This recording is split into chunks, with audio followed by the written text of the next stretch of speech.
नमस्कार दोस्तों आज के इस वीडियो में हम बात करेंगे इंडियन कॉन्ट्रैक्ट एक्ट के डिस्चार्ज ऑफ कॉन्ट्रैक्ट से रिलेटेड टॉपिक की। तो दोस्तों, डिस्चार्ज ऑफ कॉन्ट्रैक्ट का मतलब क्या होता है? यानी कि किसी कॉन्ट्रैक्ट से मुक्त हो जाना। जब दो लोग एग्रीमेंट करते हैं तो उसमें से आप तभी डिस्चार्ज हो सकते हैं जब आपने किसी ना किसी तरीके से या तो उस कॉन्ट्रैक्ट को परफॉर्म कर दिया हो। Right, this is called by way of performance of contract. यानी कि जैसे कि मान लीजिए, एक एग्जांपल से समझिए इस चीज को। जैसे कि दो लोगों के बीच में कॉन्ट्रैक्ट हुआ कि ए जो है बी को एक रेडियो बेचेगा या एक टेलीविजन बेचेगा और बी उसके बदले में उसको 10,000 रुपीज देगा। तो आप टीवी दे दीजिए, वो पैसा दे दे, आप दोनों ने अपना अपना पार्ट परफॉर्म कर दिया, तो आपका कॉन्ट्रैक्ट पूरा हो गया और आप उस कॉन्ट्रैक्ट से डिस्चार्ज हो गए, यानी आप उस कॉन्ट्रैक्ट से मुक्त हो गए। अब आपके ऊपर उस कॉन्ट्रैक्ट में कोई और लायबिलिटी नहीं है। दूसरा है दोस्तों bye breach of contract.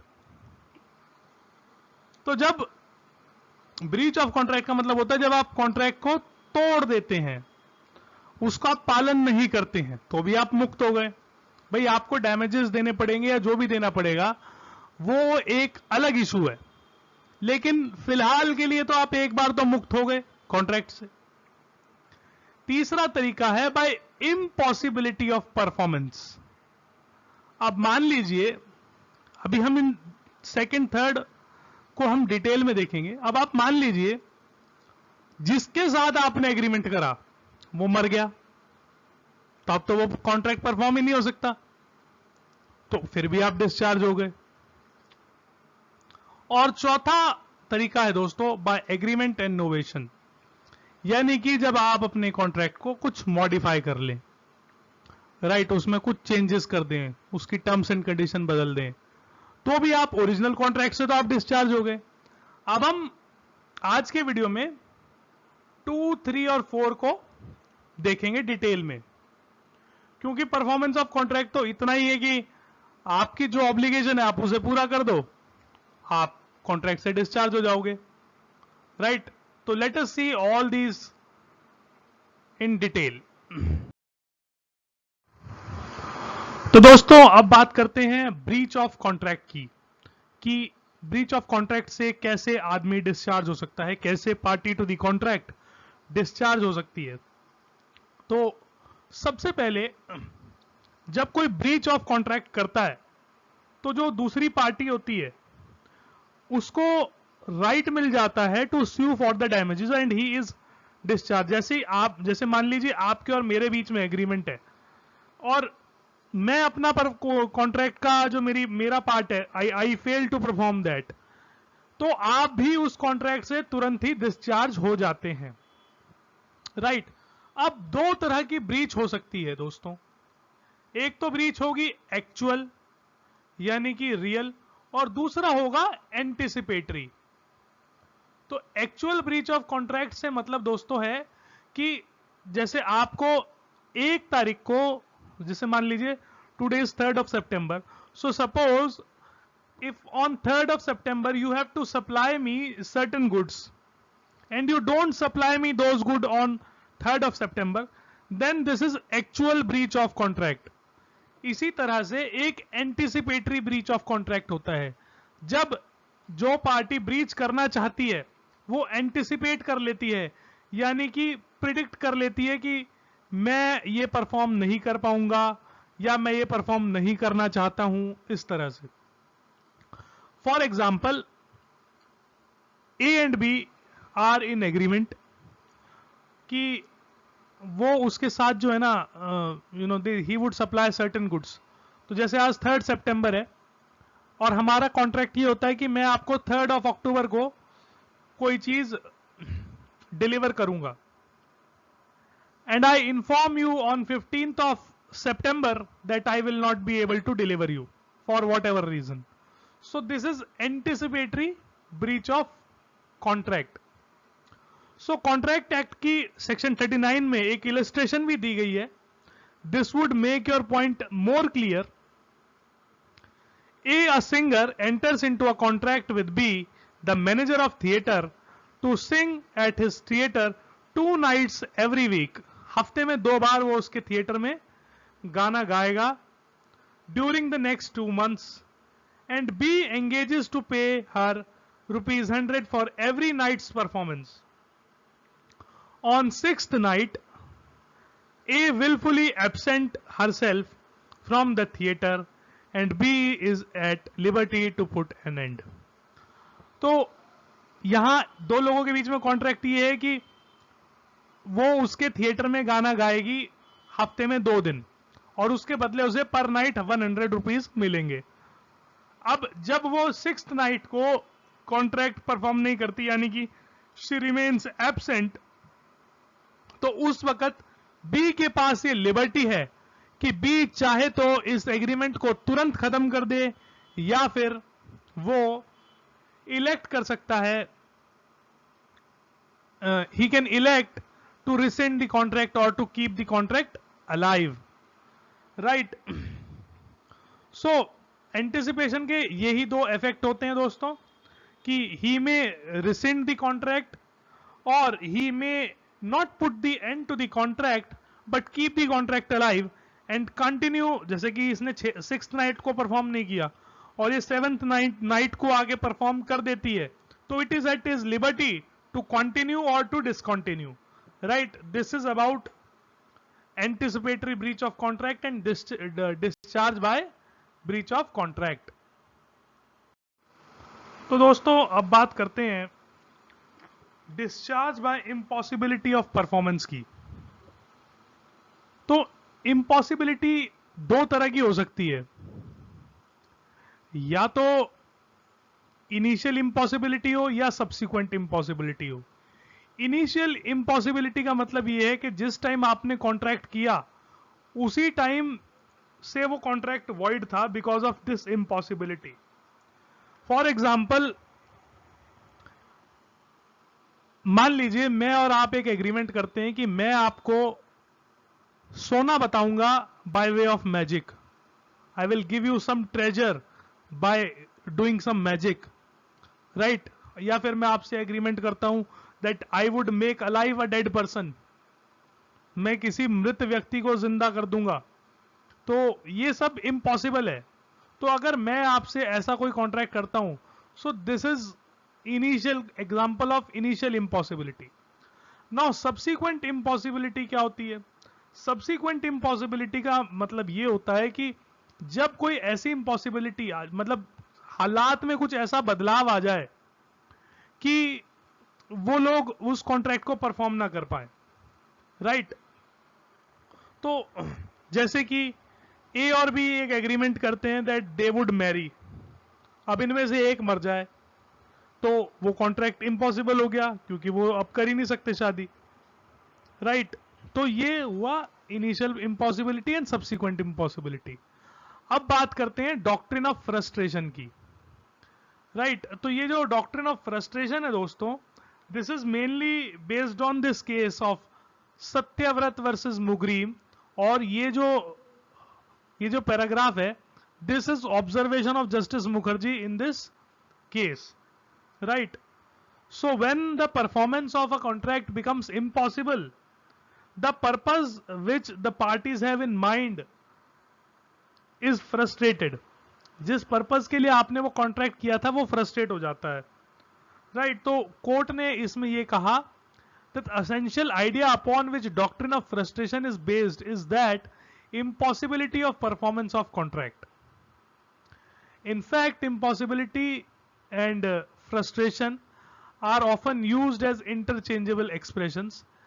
The changed circumstances make the performance of it impossible, and the parties are absolved from further performance of it, as they did not promise to perform impossibility. तो जब कोई घटना impossible हो जाती है because of this some change in circumstance or something like that, then parties are absolve, parties discharge हो जाती है कॉन्ट्रैक्ट से for further performing their part of contract, right. तो ये सत्यव्रत वर्सेस मुगरीम के केस में कोर्ट ने कहा था, the doctrine of frustration is really an aspect और part of a law of discharge of contract by reason of supervening impossibility और illegality of an act agreed to be done and hence comes within the purview of section 56 of Contract Act, right। इसी तरह से दोस्तों एक case था Taylor versus Caudwell का। इस case में क्या हुआ था कि ए ने एग्रीमेंट करा बी से that on different dates he would organise a programme in a music hall which belongs to A, right. अब जब इवेंट करना था उससे पहले उस हॉल में आग लग गई और वो जो है एग्री नहीं हो पाया उसका पर फंक्शन। तो इस केस में ये कहा कोर्ट ने that A was not liable for non performance of non performance of contract because it was impossible to perform, right. तो इसमें इसकी गलती नहीं थी, आग लग गई, तो he is not made liable for performance of contract because the purpose was frustrated because of a supervening event which was beyond his control. Now death or incapacity of party, तो जैसे मैंने आपको बताया कि अगर मैं आपसे कॉन्ट्रैक्ट करता हूं और हमारे में से एक की डेथ हो जाती है तो ऑब्वियसली वो कॉन्ट्रैक्ट परफॉर्म नहीं किया जा सकता, या इनकैपेसिटी ऑफ पार्टी यानी कि कोई पागल हो जाए या कुछ हो जाए तो उस केस में भी वो पर्पज उसका फ्रस्ट्रेट हो जाता है। Frustration due to change of circumstances, तो इसमें दोस्तों एक केस है क्रेल वर्सेस हेनरी का जो इस पॉइंट को एक्सप्लेन करता है। तो जब एक व्यक्ति थे, इन्होंने किसी के घर की जो छत है वो रेंट पे ली फॉर $100 पर डे। उसने वो जो जगह ली वो इस पर्पस से ली कि वहां से जो है उस वक्त जो राजा थे उनका प्रोसेशन निकलना था, उनका जुलूस निकलना था, तो उसने वो जगह बुक की उनकी 2 दिन के लिए। बट राजा बीमार पड़ गया और वो उसका प्रोसेशन नहीं निकला, जुलूस नहीं निकला और वो जो पर्पस था वो फ्रस्ट्रेट हो गया। तो उसने आधा रेंट एडवांस में दिया था और आधा रेंट उसे इवेंट के बाद देना था। तो उसने जो है इवेंट के बाद वाला जो रेंट है वो देने से मना कर दिया, तो जिसके लिए फिर उसने उसे स्यू किया, जो दूसरी पार्टी थी उसने उसे स्यू किया। तो उसने कोर्ट ने ये कहा कि इसके लिए he is not liable because it is physical not only physical impossibility, ये फिजिकली इम्पॉसिबल हो गया था कि ये कॉन्ट्रैक्ट परफॉर्म हो सके। तो यही पोजीशन इंडिया में है। Impossibility does not mean merely physical impossibility to perform the contract, but it also includes those situations where the performance of contract may not be literally impossible, but because of changed circumstances the performance would not fulfill the object of which parties had in mind. So this is position in India. Now इसका मतलब क्या होता है दोस्तों, what is the meaning of frustration of contract?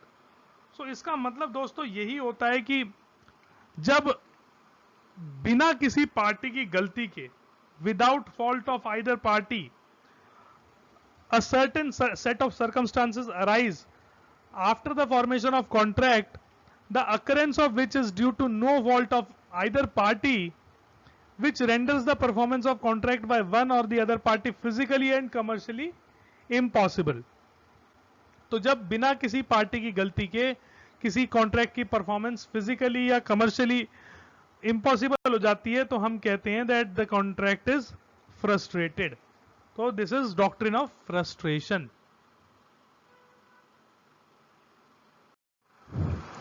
So last part of this topic is by agreement और novation भी parties contract से discharge हो जाती हैं।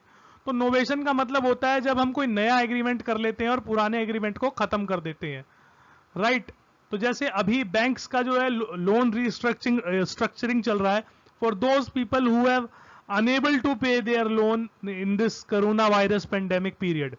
सो now the parties are discharge from their previous contract and now they are came in a new contract.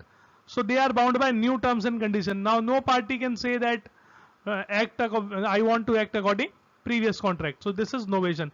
When the substitution is, when the new contract is substituted for a previous contract. So इसमें because of change of terms in contract or because of change in parties to the contract. Right तो parties जैसे आपको मुझसे कुछ पैसे लेने हैं और मैं आपको कहता हूं कि आप ये पैसे मुझसे ना लेके मिस्टर एक्स से ले लीजिए, and if you agree to that then I am discharge from the contract and only mister X is responsible, right, and later on you can not sue me for that. इसी तरह से change in terms of contract, जैसे मैंने आपको बताया आजकल loan की restructuring चल रही है because of the corona virus pandemic.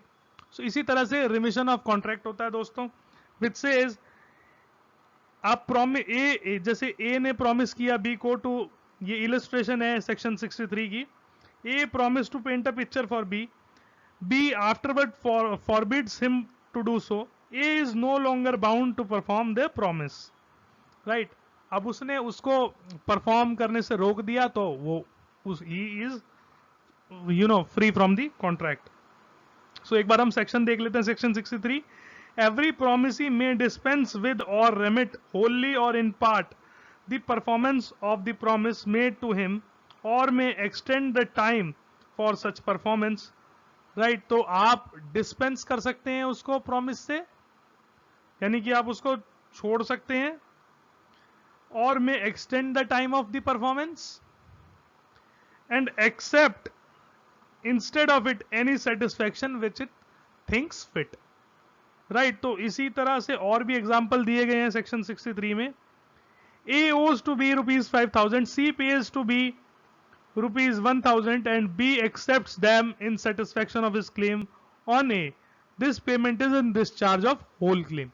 तो दोस्तों सेक्शन 63 ये कहता है कि जब आप अपनी मर्जी से किसी को छोड़ दें, उसका टाइम एक्सटेंड कर दें या उसकी कोई और चीज एक्सेप्ट कर ले इन सेटिस्फेक्शन ऑफ योर क्लेम, तो भी आप कॉन्ट्रैक्ट से डिस्चार्ज हो जाते हैं, राइट. तो दोस्तों उम्मीद करूंगा ये वीडियो आपको पसंद आएगा, आपके लिए यूजफुल होगा.